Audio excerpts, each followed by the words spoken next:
हम श्रीगुरो श्रीयुतपदकमलं श्रीगुरून् वैष्णवांश्च श्रीरूपं साग्रजातं सहगणरघुनाथान्वितं तं सजीवं साद्वैतं सावधूतं परिजनसहितं कृष्णचैतन्यदेवं श्रीराधाकृष्णपादान् सहगणललिता श्रीविशाखान्वितांश्च जय श्री कृष्ण चैतन्य प्रभु नित्यानंद श्री अद्वैत गदाधर श्रीवासादि गौर भक्त वृंद हरे कृष्ण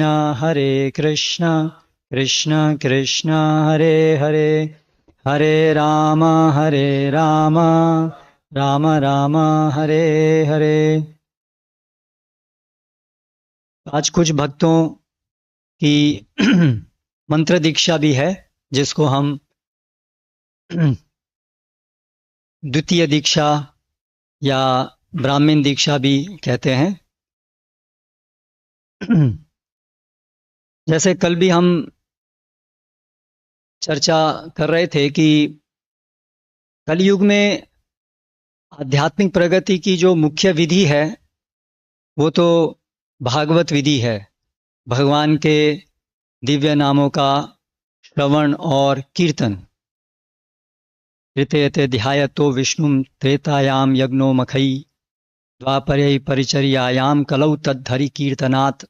जो भी अन्य युगों में आध्यात्मिक प्रगति अन्य साधनों से होती है वो कलयुग में हरिनाम से होती है। तो हमारी जो संस्था है, जो हमारे आचार्यगण हैं, उन्होंने जो मुख्य विधि है हरिनाम, उसके साथ साथ पंचरात्रि की विधि भी दी है। दोनों विधियों को समान रूप से उस पर चलने का मार्ग प्रशस्त किया गया है, भागवत विधि और दूसरा है पंचरात्रि की विधि, जो मुख्य रूप से भगवान के अर्चा सेवन के लिए, जिसमें हमें मंत्र प्राप्त करके हम भगवान के अर्चा सेवन के अंदर लगते हैं। तो जो ये द्वितीय दीक्षा है, इसके अंदर पंचरात्रि की दीक्षा मंत्र भी गुरु महाराज के द्वारा दिए जाएंगे और जो वैदिक उपनयन संस्कार के अंदर ब्रह्म गायत्री मंत्र वो भी दिया जाएगा। तो इस प्रकार से ये जो द्वितीय दीक्षा है वो पंचरात्रि की दीक्षा और उसके साथ साथ ये ब्रह्म गायत्री भी उसमें दी जाएगी। तो जो पूरी पंचरात्रि की विधि है, जैसे हम कल देख रहे थे, उसमें 5 अंग हैं। उसमें ताप पुंड्र नाम ये प्रथम दीक्षा के अंतर्गत गुरु के द्वारा दिए जाते हैं। तो सर्वप्रथम हम गुरु ये समझ करके कि ये बहुत ही जगत दुखालयम है, भक्तों के संग में ये सुन करके कि उसका उपाय भगवान की शरण में जाना है, हम भगवान के एक प्रतिनिधि को शरणागत होते हैं। यहाँ से विधिवत रूप से हमारी आध्यात्मिक प्रगति आरंभ होती है।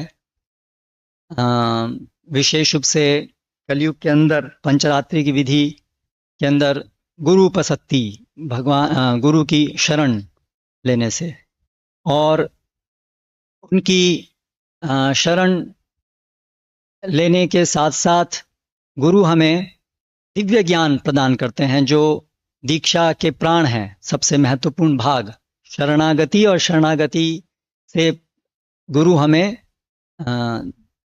जो शास्त्रों का जो ज्ञान है वो हमें सिखाते हैं। और इस प्रकार से जो हम कौन हैं, हमारा भगवान के साथ क्या संबंध है, भगवान कौन है, और अभिधेय कैसे भगवान की सेवा करनी है, ये सब चीज़ें हमें सिखाते हैं, प्रशिक्षित करते हैं।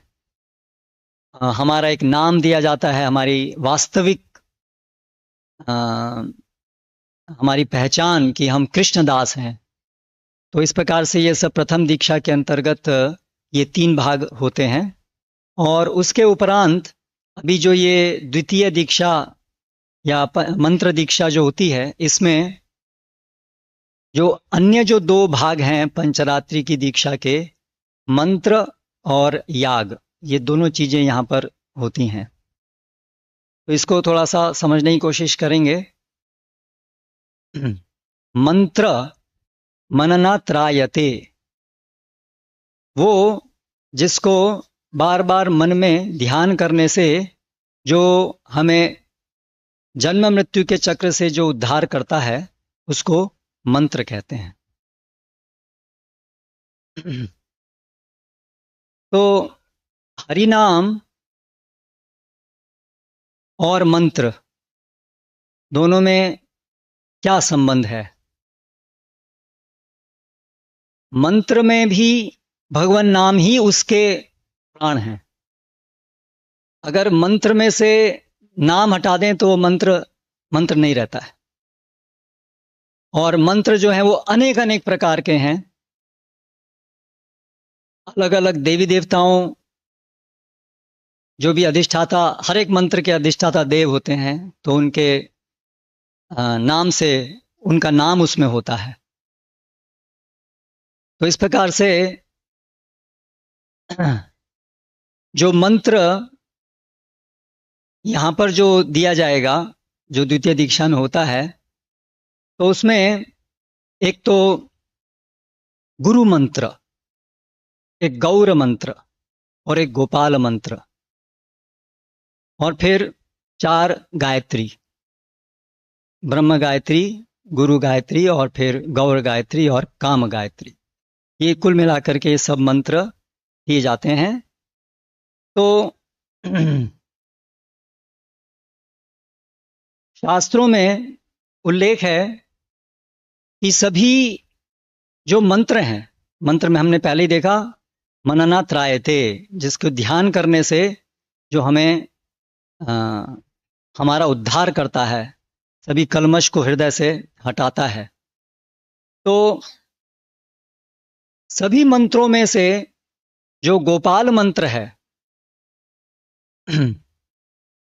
अष्टादशाक्षर मंत्र, 18 अक्षरों का जो बना हुआ जो गोपाल मंत्र है, वो राजा कहा गया है, मंत्रों का राजा। जिस प्रकार भगवान के अलग अलग अवतार हैं और भगवान श्री कृष्ण के स्वयं अलग अलग रूप हैं, उन सभी में जो व्रज कृष्ण हैं, जो वृंदावन धाम में जिस रूप में श्री कृष्ण लीला विलास करते हैं, वो सर्वोपरि है, क्योंकि उसमें भगवान के समस्त दिव्य गुणों की अभिव्यक्ति, प्रकटीकरण होता है। विष्णु रूप, द्वारका रूप, उनसे भी अधिक जो वृंदावन में जो व्रज कृष्ण है, वहां पर सभी पूर्ण रूप से उन सभी की अभिव्यक्ति वहां होती है। तो इसीलिए जो गोपाल मंत्र है, क्योंकि वो भगवान की इन वृंदावन जो लीलाएं हैं उसको उजागर करने वाला है, जो भगवान की संपूर्ण लीलाओं का शिरोमणि स्तर है। इसीलिए सभी मंत्रों में, कृष्ण मंत्रों के अंदर भी ये जो गोपाल मंत्र है, वो मंत्रों में राजा कहा गया है। और ये मंत्र एक प्रार्थना है, जो इसका जो अर्थ होता है, इसकी जो संरचना होती है मंत्र की, वो एक प्रार्थना के रूप में होती है। मुख्य रूप से हम प्रार्थना कर रहे हैं भगवान से कि वो हमें हमारे निकट लेके आए, हमें अपने निकट लेके आए। जो हम भगवान को चिरकाल से भूल गए हैं, उनसे दूर चले गए हैं, मंत्र के द्वारा हम प्रार्थना करते हैं कि हमारा ये कलमश हटे और हम भगवान से के निकट आए। तो जो गोपाल मंत्र है, उसके द्वारा हम इस प्रकार से श्री कृष्ण के निकट जाने की प्रार्थना करते हैं। और जो गायत्री है, वो इस पूरे जो हमारी मूल अवस्था है उसका प्रकटीकरण है, वो गायत्री है। तो जैसे जो ब्रह्म गायत्री है, तो भगवान श्री कृष्ण की वेणु से जो उसकी ध्वनि से ब्रह्मा जी दीक्षित हुए और फिर उन्होंने समस्त वेद अपने मुख से बोले, तो इस प्रकार से जो गायत्री है वो सभी वेदों का सार है। सभी वेद उसमें हैं, उसी के द्वारा ही वेद आए हैं। और फिर श्रीमद् भागवतम जो है वो उसी गायत्री का विस्तार है। तो इस प्रकार से जो ये सब गायत्री हैं, और उन सभी गायत्रियों में सर्वश्रेष्ठ है काम गायत्री, क्योंकि वहाँ पर भगवान के जो वृंदावन की जो लीलाएं हैं उसका प्रकटीकरण होता है। तो इस प्रकार से ये जो मंत्र दीक्षा होती है वो एक साधक भक्त को भगवान के साथ उनका जो संबंध विशेष है उसको स्थापित करने में मदद करने के लिए ये मंत्र दीक्षा दी जाती है।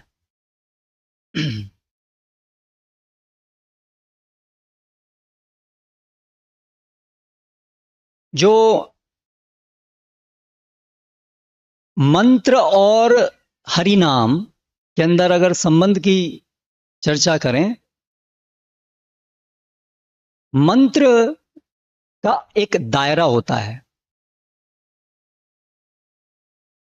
अगर तुलना करें एक हरिनाम और मंत्र की, कि हरिनाम जो एक बहुत बड़े एक घेरे की तरह से है और मंत्र उसके बीच में एक छोटा घेरा है।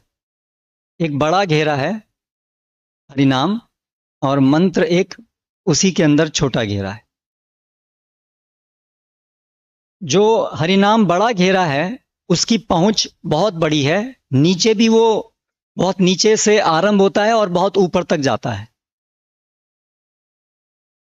जबकि उसके अंदर जो घेरा है वो सबसे नीचे तक नहीं जाता है और सबसे ऊपर भी नहीं जाता है। तो उसी प्रकार से जो मंत्र है वो सब लोग नहीं उसका लाभ ले सकते। उसका लाभ लेने के लिए भी आपको एक स्तर तक का चेतना का विकास आवश्यक है। जबकि हरिनाम चंडाल प्रभृति तक, चंडाल इत्यादि तक भी वो हरिनाम के द्वारा उनका उद्धार हो सकता है। जो भी मनुष्य है चाहे वो किसी भी स्तर पे है, वो हरिनाम के द्वारा हरिनाम को लेकर के उसका उद्धार हो सकता है। जबकि मंत्र के लिए पहले मनुष्य केवल होना उसके लिए योग्यता नहीं है, उसके लिए एक पहले कुछ स्तर की शुद्धि आवश्यक है, उसके बाद ही वो मंत्र का लाभ ले पाएगा, यानी उसके लिए वो अधिकार चाहिए। तो हरिनाम की शक्ति अधिक है, वो निम्नतम के स्तर के लोगों को भी उठा सकता है। उसी प्रकार से मंत्र एक चेतना की स्थिति तक ही मदद कर सकता है,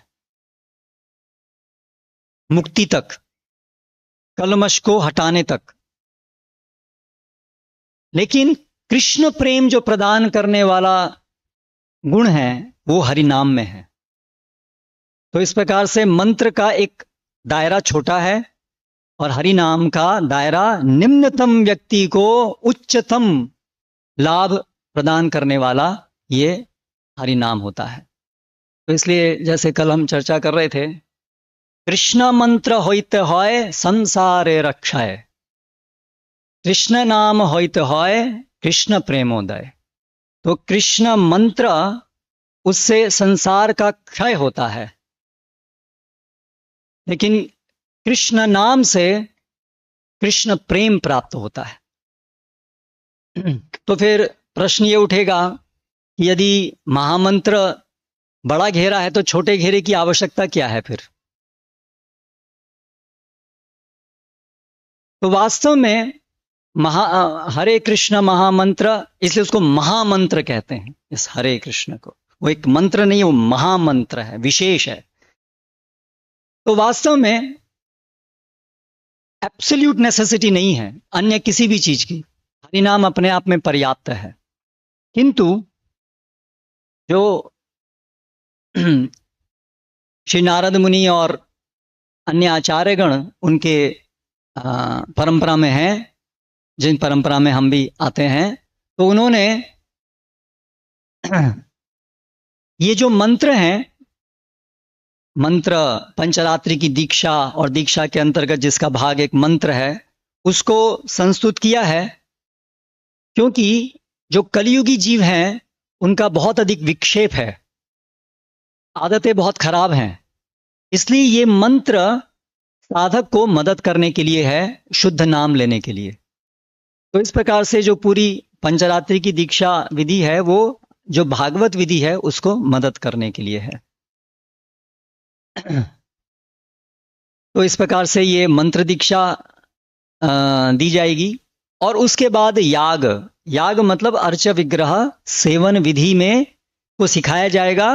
गुरु उसका अधिकार आपको देंगे और उसके बाद अर्च विग्रह सेवन में साधक भक्त लगेगा। तो भक्ति साधना के अलग अलग अंग हैं, मुख्य 64 अंग हैं जो रूप गोस्वामी ने भक्ति रसामृत सिंधु में बताए हैं, और उनमें भी 9 प्रमुख हैं। वो नवविधा भक्ति, हरिनाम से पूरी नवविधा भक्ति भी पूर्ण हो जाती है, किंतु हमारे आचार्यों ने इस हरिनाम के साथ साथ हमें ये अर्चना मार्ग दिया है, हमें हरिनाम में मदद करने के लिए। तो इसीलिए ये जो हरिनाम दीक्षा है इसके द्वारा जो ये मंत्र दीक्षा है उसके बाद में मंत्र प्राप्त करने के बाद हमें अधिकार प्राप्त होता है कि हम अर्च विग्रह का सेवन करें। तो हरि भक्ति विलास में बताया है कि जब तक गुरु के द्वारा मंत्र ना प्राप्त कर लिए जाएं तब तक हमें अर्च विग्रह के सेवन का अधिकार प्राप्त नहीं होता है। द्विजानाम अनुपेतानाम स्वधर्म अध्ययनादिषु यथाधिकारो नास्तिह स्याच्चोपनयनादिषु नयनादनु तथात्रादीक्षितानान्तु मंत्रदेवार्चनादिषु नाधिकारोऽस्त्यतः कुर्यादात्मानं शिव संस्तुतम्। जिस प्रकार एक ब्राह्मण या द्विज परिवार में जन्म लिए व्यक्ति को भी उपनयन संस्कार के बिना वेद अध्ययन और अपने स्वकर्म को करने के लिए अधिकार प्राप्त नहीं होता है, और वो अधिकार उसको प्राप्त होता है उपनयन संस्कार के बाद, उसी प्रकार से जिन्होंने गुरु से मंत्र दीक्षा प्राप्त नहीं की है उनको मंत्र देव अर्चना इत्यादि में अधिकार प्राप्त नहीं है।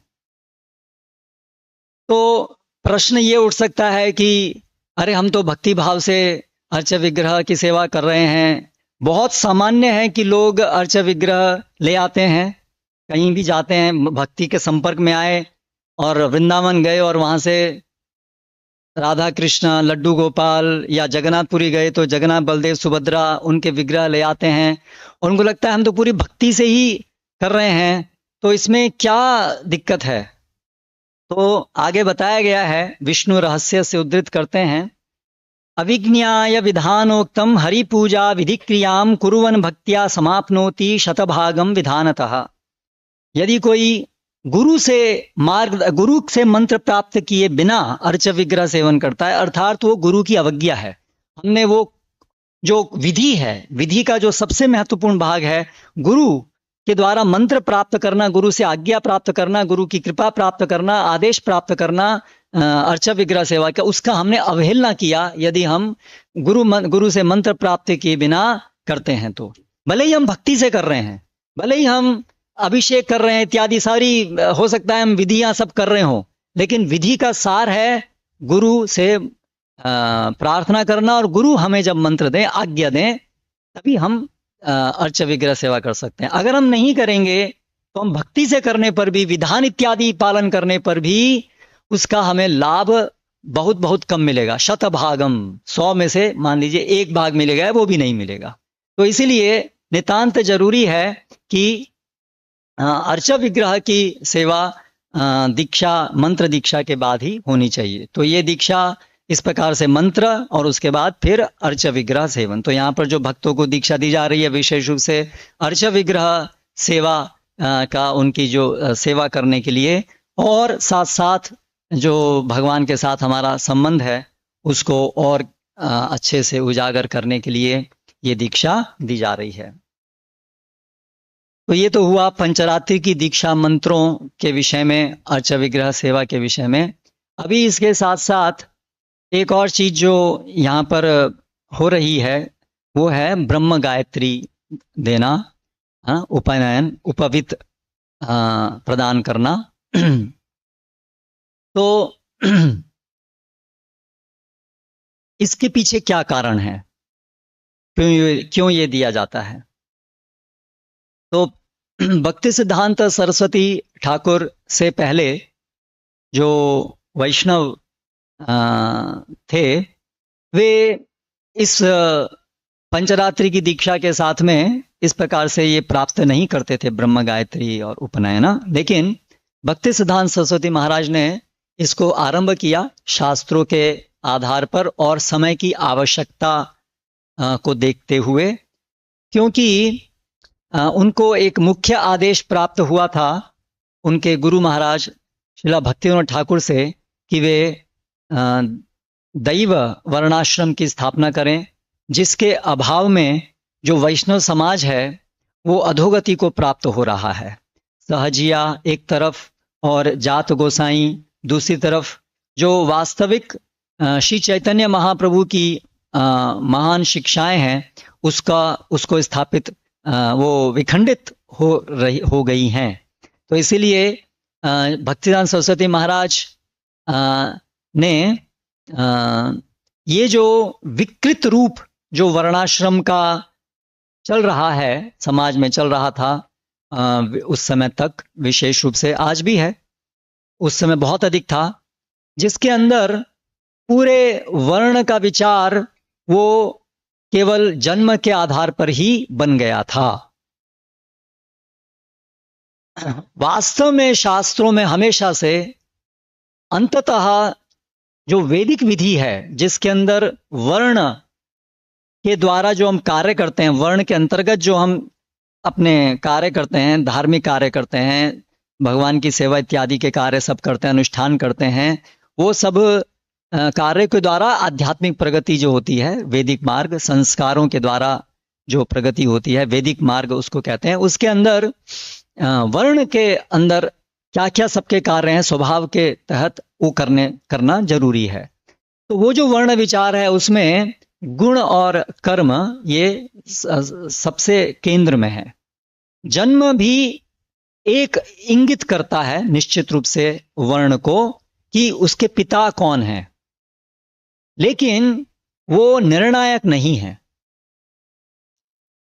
शास्त्रों के अनुसार वो अंततः निर्णायक नहीं है।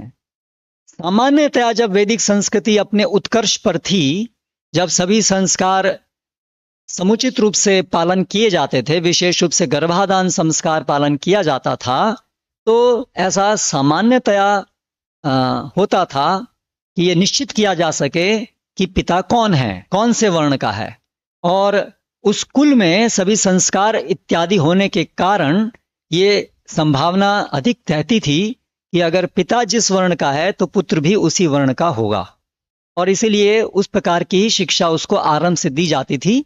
किंतु तब भी वैदिक संस्कृति में भी जब यदि ऐसा प्रकट हो कि कोई बालक जिस कुल में जन्म लिया है उस कुल के अनुसार उसके गुण नहीं हैं, तो अंततः गुणों के अनुसार उसके वर्ण का निर्धारण किया जाता था। इसलिए नारद मुनि बताते हैं श्रीमद् भागवतम में, यस्य लक्षणम प्रोक्तम पुंसो वर्णाभिव्यंजकम तदन्यत्रपि विद्दिश्येत तत्तेनैव विनिर्दिशेत। यदि अन्यत्र दिखता है उस किसी व्यक्ति का वर्ण उसके पिता से अन्यत्र दिखता है, तो अन्यत्र जो भी गुण जिसका है उसके अनुसार उसका निर्धारण होना चाहिए। और विशेष रूप से कलयुग के अंदर तो ये कहना ही संभव नहीं है कि पिता कौन से वर्ण के हैं, क्योंकि ये जो संस्कारों की पद्धति है ये बहुत बहुत समय से टूट गई है। इसीलिए शास्त्रों में कहा गया है कलौ शूद्र संभवः, क्योंकि संस्कार नहीं होते हैं इसलिए सभी शूद्र ही हैं। जन्मना जायते शूद्रा संस्कारात् भवेत् द्विजा, संस्कार से ही द्विजा बनते हैं, लेकिन संस्कार है ही नहीं इसलिए सभी शूद्र ही हैं। तो इसीलिए वो जो तो ये वैदिक प्रथा थी, लेकिन इसका धीरे धीरे समय के साथ जैसे ह्रास होता है ना, कालेन समय के द्वारा ह्रास होता है, तो उसी प्रकार ये जो पूरी वैदिक संस्कृति इसका ह्रास हुआ और धीरे धीरे ये वर्णाश्रम का जो वास्तविक उद्देश्य है हरि सेवा, वो कहीं रह गया पीछे, और केवल वर्ण का उपयोग समाज में अधिक से अधिक अपने धन इकट्ठा करने का एक माध्यम बन गया। समाज के अंदर अधिक आदर सम्मान प्राप्त करना, प्रेस्टीज, प्रतिष्ठा प्राप्त करना, ये उद्देश्य हो गया। जो वास्तविक उद्देश्य है वो छिन्न भिन्न हो गया, जैसे भगवान कहते हैं भगवद गीता में। तो ये है आसुरी वर्णाश्रम, जिसका उद्देश्य हरि सेवा नहीं है, और जहां पर गुण के द्वारा विचार नहीं है, जन्म ही हो गया। और मुख्य रूप से जब ब्रिटिशर्स आए, पहले मुगल और उसके बाद में कलयुग तो 5000 साल से शुरू हो गया, लेकिन मुख्य रूप से एक तो बौद्ध धर्म जब आया तो वहां से पूरी वैदिक संस्कृति और ज्यादा उसका ह्रास शुरू हुआ, और उसके बाद फिर मुगल, और उसके बाद में फिर ये ब्रिटिशर्स। तो ब्रिटिशर्स लोगों ने विशेष रूप से पूरा, उन्होंने क्या किया, सभी लोगों का क्या बोलते हैं उसको, विधिवत सबका, कौन कौन किस किस परिवार में कितने लोग हैं, क्या है, किसकी कौन सी जाति है, ऐसा पूरा सेंसस किया उन्होंने। क्या बोलते हैं उसको, हर 10 साल में करते हैं वो, जनता गणना। तो उसके अंदर उन्होंने बिल्कुल निर्धारित कर दिया कि ये जाति, ये जाति, ये जाति फिक्स, अभी उसमें कोई इधर उधर कुछ नहीं हो सकता, फिक्स ये है, यही है। तो इस तरीके से वो वहां से पूरा का पूरा हो गया। जबकि हमारे शास्त्रों में हम देखते हैं कि ऐसे बहुत सारे उदाहरण हैं कि जन्म से वर्ण कुछ है, लेकिन गुण के आधार पर देख करके वो दूसरा कार्य कर रहे हैं। तो इसके कारण जो जात गोसाई एक अधिकार, ये धार्मिक आध्यात्मिक शिक्षा अनुष्ठ इत्यादि करने का अधिकार भी केवल जन्म से फिक्स हो गया। अभी जन्म से होने के कारण क्या हुआ, फिर गुण को प्राप्त करने की आवश्यकता गौण हो गई, क्योंकि गुणों को अर्जित करने की आवश्यकता नहीं है, गुण जन्म है तो बस खत्म, अभी हमें गुण की क्या जरूरत है। तो इस प्रकार से उसका दुरुपयोग होने लगा। तो इसलिए भक्तिदान सरस्वती महाराज ने ये कि वैष्णव, और दूसरा कि जो वैष्णव हैं, वैष्णव शुद्ध वैष्णव बहुत ऊंची अवस्था है, इसलिए पहले हमें हमारे जो वर्णाश्रम धर्म है उसको भी पालन करने की नितांत आवश्यकता है, वैष्णवों के लिए भी, है ना, शुद्धतम स्तर तक पहुंचने के लिए। उसके बिना हम सहजिया की तरह से कार्य करेंगे। तो इसीलिए उन्होंने वैष्णव समाज में भी, और तो ये इस प्रकार से उन्होंने खुद आश्रम, संन्यास आश्रम ग्रहण किया, है ना, परमहंस होने पर भी संन्यास आश्रम ग्रहण किया, और सभी को इंगित किया कि इस प्रकार से गुण के आधार पर ये होना चाहिए। और एक और चीज जो उन्होंने स्थापित की कि यथा कांचनताम याति कांस्यम रस विधानता तथा दीक्षा विधानेन द्विजत्तम जायते निर्णाम। ये जो एक शास्त्र का मर्म है कि एक गुरु की शरण लेने के द्वारा जो भगवान विष्णु की शरण लेता है, इस शुद्ध भक्ति के द्वारा वह कोई भी जन्म उसका क्यों ना हो, हर द्विजत्तम जायते निर्णाम, जो भी नर है वो सभी द्विजत्व को प्राप्त करते हैं इस प्रकार की दीक्षा के द्वारा। तो ये तथ्य जो वर्तमान समय में आवश्यक है, क्योंकि वैदिक विधि तो अभी कारगर है नहीं, तो इसलिए पंचरात्रि की विधि के द्वारा ही वर्ण निर्धारित हो और फिर सब लोग उसके द्वारा उसके अनुसार कार्य करें। तो अभी जो जात कर्मकांड और जात के आधार पर ही विश्वास करने वाले लोग हैं, तो वे अभी वैष्णवों को उनका जो वास्तविक सम्मान है न करने के कारण उनकी अधोगति होगी। इस अधोगति को रोकने के लिए भक्तिदान सरस्वती महाराज ने ये उद्घोषणा करने के लिए कि जो भी भगवान की शरण ले रहा है वो ब्राह्मणत्व तो उसके अंदर, द्विजत्व तो उसके अंदर अपने आप से है, क्योंकि ब्रह्म जानाति इति ब्राह्मणः। तो वैष्णव तो ब्रह्म नहीं, ब्रह्म परमात्मा भगवान को जान रहा है, इसलिए उसके अंदर ब्राह्मणत्व तो है ही। तो इसको स्थापित करने के लिए उन्होंने ये उपनयन संस्कार भी स्थापित किया कि वैष्णव है तो उपनयन तो उसके अंदर इसका ये अधिकार तो है ही। और उसके उपरांत शिला ऐसी भक्तिवेदांत स्वामी शिला प्रभुपाद ने उसको आगे भक्तिविनोद ठाकुर भक्तिवेदांत सरस्वती महाराज की इच्छा को और आगे बढ़ाते हुए इस दैव वर्णाश्रम को और अधिक स्थापित करने के लिए कि अभी न केवल ये कि हर वैष्णव पारमार्थिक दृष्टि से तो सभी उनके अंदर द्विजत्व है ही, पर इसके आगे अभी व्यावहारिक रूप से भी वैष्णवों में गुण के अनुसार जो ब्राह्मणत्व को अर्जित करते हैं या जो क्षत्रिय वर्ण को अर्जित करते हैं या जो वैश्य हैं और या जो शूद्र जिनके स्वभाव उस प्रकार का है, वो हरि सेवा उन गुणों के अनुसार करें, जिससे कि वास्तव में जो वर्णाश्रम गुण के अनुसार है वो स्थापित हो, जिससे पूरे संसार में ये हरि सेवा और आगे बढ़े। इस उद्देश्य से उन्होंने ये चाहा कि अभी तो ब्रह्म गायत्री नहीं,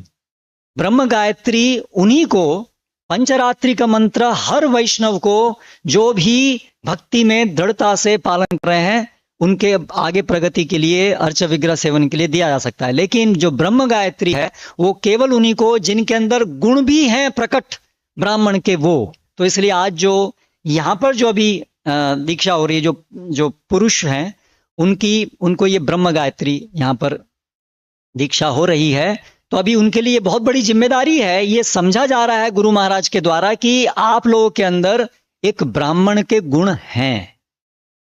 तो शमो दमस तपः शौचम शर्जवम एवच ज्ञानम विज्ञानम आस्तिक्यम ब्रह्म कर्म स्वभावजम। तो अब आपका ये बहुत बड़ा जिम्मेदारी है आपके ऊपर कि आप समाज के आगे सबके सामने जो एक ब्राह्मण का सर्वश्रेष्ठ एक चरित्र होता है वो आपकी जिम्मेदारी है कि आप उसको निभाएंगे। प्रभुपाद ने पूरे संसार में जाके घोषणा की कि ये जो जन्म से